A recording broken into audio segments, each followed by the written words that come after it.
Hola, hablando de los orígenes del fandom, de esto de los cómics, de los coleccionistas, de las convenciones, pues también hay que retomar los fanzines y los procines. En este caso, la revista Comic Book Marketplace hace 20 años sacó este ejemplar donde habla de muchos temas interesantes, como el origen de los X-Men. Pues habla de la parte de los fanzines, ¿no? De la edad de oro del fanzine, años 60, 70, donde algunas publicaciones salieron a la luz con el tema de los cómics. Eh, Muchísimas publicaciones como Alter Ego, como Comics Fan, eh, eh, posteriormente dieron luz a revistas prestigiosas como Comic Book Journal o la Marketplace, por ejemplo, eh, eh, la Back Issue. Todos esos tienen su origen en estas fanzines de los años 70. Sin embargo, antes ya, estos son procines, digamos, ya algo más formal. Aquí vemos algunas portadas de esos procines de los años 60, 70. Es 4 años, es una maravilla. Y bueno, estos son revistas ya con mayor tiraje, con mayor contenido de investigación y ya con editores con experiencia. Pero las primeras publicaciones aparecieron en los años 30. Empezaron con revistas especializadas en ciencia ficción. La ciencia ficción siempre tuvo medios informativos. Y ahí dejaban un espacio pequeño para los cómics, ¿no? Era parte de la ciencia ficción en algún sentido. Eso es en los años 30. La primera publicación enfocada en cómics salió en 1938, no, perdón, 39. Un par de meses después que saliera Superman, la Comic Collector News fue un fanzine de una tirada de 50 ejemplares, algo así, hecho con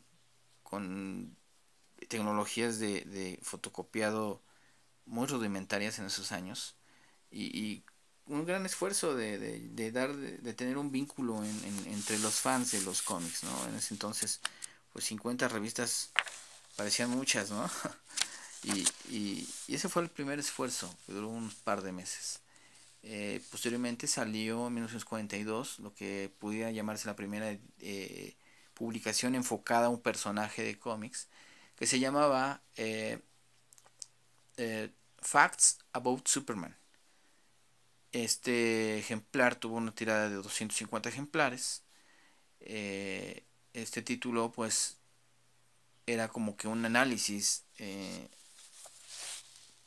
a fondo, no sé, de Superman, ¿no? Que llevaba apenas 3 años en el mercado. Y ya había gente que le interesaba informar a los lectores pues de sus creadores, de los personajes, de las inspiraciones, etcétera, ¿no? Ese digamos que fue la primera revista enfocada a un personaje.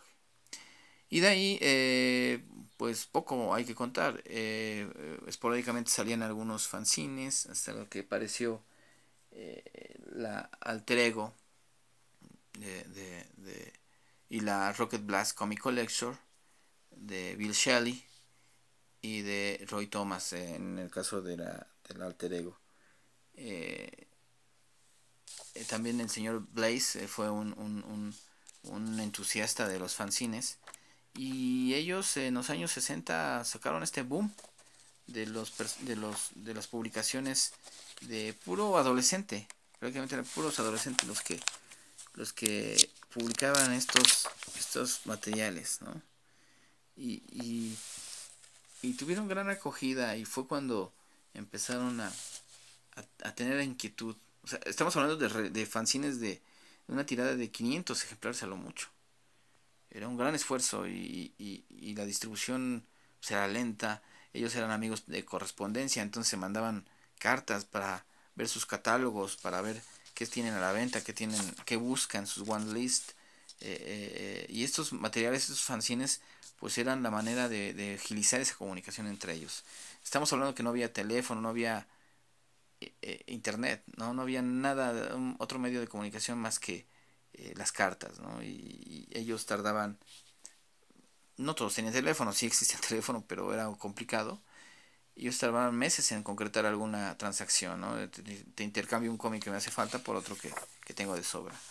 Y entre sus publicaciones, pues llegaban a poner materiales, contenidos que a ellos les importaban, ¿no?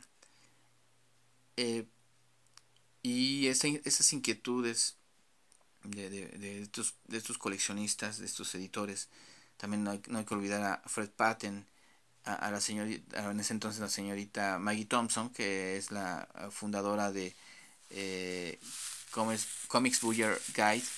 A todos ellos les surgió la inquietud de hacer una convención de cómics. Estamos hablando de que en 1962 ya existió la primera convención, no de cómics oficialmente, pero había la Chicago Con o la Chicon, una convención de ciencia ficción donde hubo un apartado para los cómics. Y hubo un concurso de cosplay donde estos chicos participaron y era muy ñoño, pero había esa inquietud, esa necesidad de externar este gusto por los cómics. Y esos son los orígenes de las convenciones.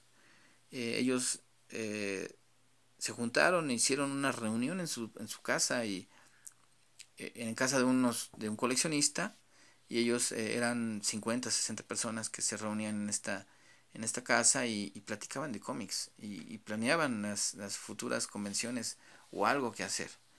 Eh, y así fue hasta 1966 que aparece la primera convención. Pero bueno, esa es otra historia y espero poder abordarla más adelante. Eh, si les interesa, por favor, comenten. Si quieren que me enfoque más en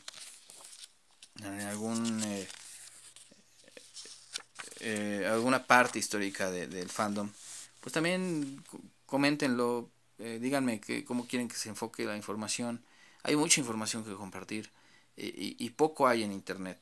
Me extraña que en Estados Unidos, teniendo una cultura de las convenciones, teniendo una cultura del cómic tan amplia, tienen fanzines, cientos de fanzines históricamente y procines, y nunca he visto información en la red.